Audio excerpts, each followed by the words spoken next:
Ladies and gentlemen, welcome to our Shah Alam roundtable. Thank you for joining us here this afternoon. Development in Shah Alam, okay?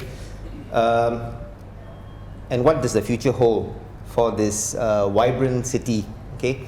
Shah Alam, as you know, is the capital of Selangor, and it was made city status, I think it was in 2014, if I'm not mistaken. Shah Alam actually is one of the fastest growing townships, so to speak. My first question, I'd like to direct it to Mr. Sam Tam. Compared to 10 years ago, property prices have gone up steadily in Shah Alam. Now, is there still room for the property market to grow and for prices to keep increasing? I think we should always look at property in a long-term view. What we experience in Ken Holdings is the growth of demand for housing, especially in areas like this.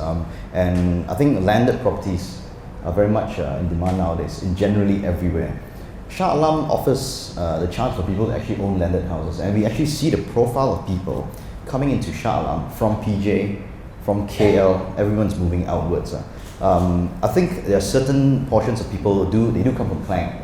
So I think you see a convergence, the Klang side and the people coming out from the PJ side. And with that natural demand, and you see that these are actual homeowners. They live there, they bring their families up there. And with that good demand there, over the years, yes, it will steadily increase. And I think transaction figures have actually shown that. Of course, I think one of the important things to also think about, I think in a radar perspective, is that although property prices are going higher, as the state of Selangor to actually promote investment, I think what the state should also be doing is to show a perception that they welcome foreign investment. Although the ownership of homes, I believe in Shah Alam are majority Malaysians, I think it's also good because you see we have places like iCity, which is an international tourist hub, and we actually want to bring up activities around the area. We've got the Shah Alam big enclave at south side. You've got the Kemuning areas. It's good to be able to encourage, and I think with the recent policy of foreign buyers threshold at 2 million, it actually sends a very unfriendly signal for foreign investments, for foreign investors to actually come in. So I think from that from that point of view, the state should actually consider changing this perception that they may be giving to foreign investors now, and also on the allowance of non-strata landed properties as well. I think this is very important. But in the long run, we believe that property market will do well because Malaysia is still young. We've still got a very young population, and we see that a lot of the buyers that are coming in are still the young ones. They get married, they want to bring up their own household and move into a home of their own. Of course, assuming that they've got all the facilities and security they need for their homes. Encik Salim, let me ask the next question to you, directly to you, okay? So the borders of Shah Alam has increased over the last few years, and new areas have made it into a city. It's become a full-fledged city now. It was once known as Bandar Bumiputra Enclave, okay, but it's become a thriving cosmopolitan city. Should Shah Alam undergo a rebranding exercise to increase its possibilities of becoming the next PJ? Thanks, Brian, for the question. Let me start by giving a bit of history of how somebody get involved into Shah Alam.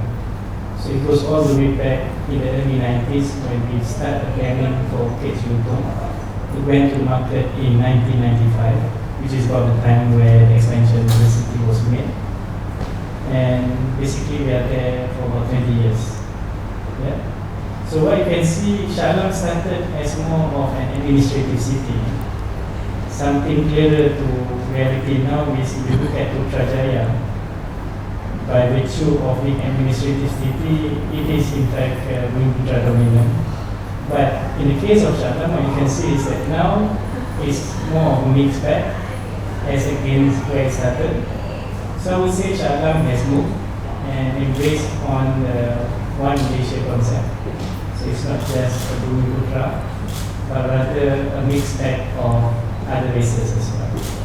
So if you look at on the aspect of the development, this is also, in a way, if you can see from the recent development that is in the market, cases in point like City of Amina, and even if you look at City Alam, for example, the profile of buyers are more mixed rather than dominantly being going to come. So I would say it doesn't need a rebranding. What it needs is to embrace on the evolution of the city, which Shah Alam has shown from where it started until now. And on the aspect of race as well, I suppose that will come naturally. Based on personal feedback from my friends who own property in Shah Alam, who live in Shah Alam, they say the one thing that's lacking in Shah Alam is actually the livability factor, which is they tend to go to Klang or Subang or PJ if they want to get certain type of food or they want to experience nightlife or entertainment. Do you think that's justified, or do you think that's something that Shah Alam should look into for future?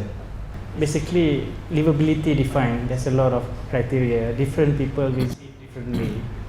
So if you talk about having the best of both worlds, most probably there are some shortcomings in Shah Alam.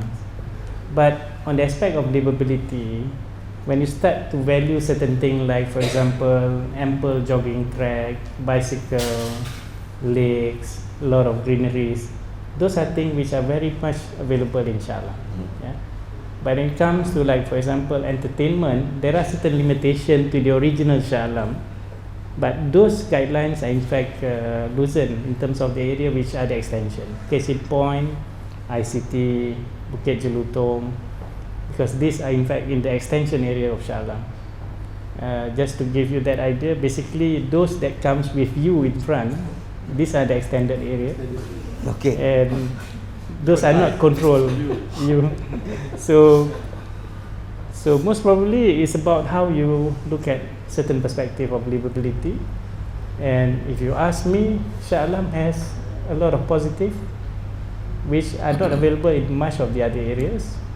And by virtue of that, Shah Alam has its own set of identity which is unique to Shah Alam, and most probably something that the resident is very proud about. Yeah? Going forward, especially like ICT, there's a lot of entertainment there. Whereas in terms of city centre Shah Alam, the entertainment is more family type of entertainment and shopping. And we would like to create that more shopping happening kind of place there. So there are also certain locations somewhere in U8 where you can also have cinemas and what have you. So there is not, there are certain locations which might be having a certain rules and regulation. I think that is something that I cannot answer. That is the local council authority and what have you. But along the way, along the periphery, I think that has been opened up a bit. And if you want the type of nightlife that you want to have, especially in Sri Hatamas or in Bangsa, that might not be possible in Shah Alam. But if you are the type that wants entertainment in the context of Iberhad, or you want family type of entertainment where you can have lakes on your doorstep, you can have exercise through the lakes or beside the lakes, and those kind, and where the what you call that, the amenities are there, you know, green and what have you. So it's a slightly different, but I can't say about the future. But once you go more and more into high-rise development, definitely there will be where, you know, people want to shop there, people want to live there, people want to work there, and people want to play there. So probably there will be certain things that needs to be done. But I think Shah Alam as the state capital would have to have certain characteristic, and I think that might be applicable more towards the city centre, towards the old Shah Alam. But when it is Bukit Jelutong, Ken, Iberhad, I think there's a slight different thing that can be done there. But that's my point of view. Thank you.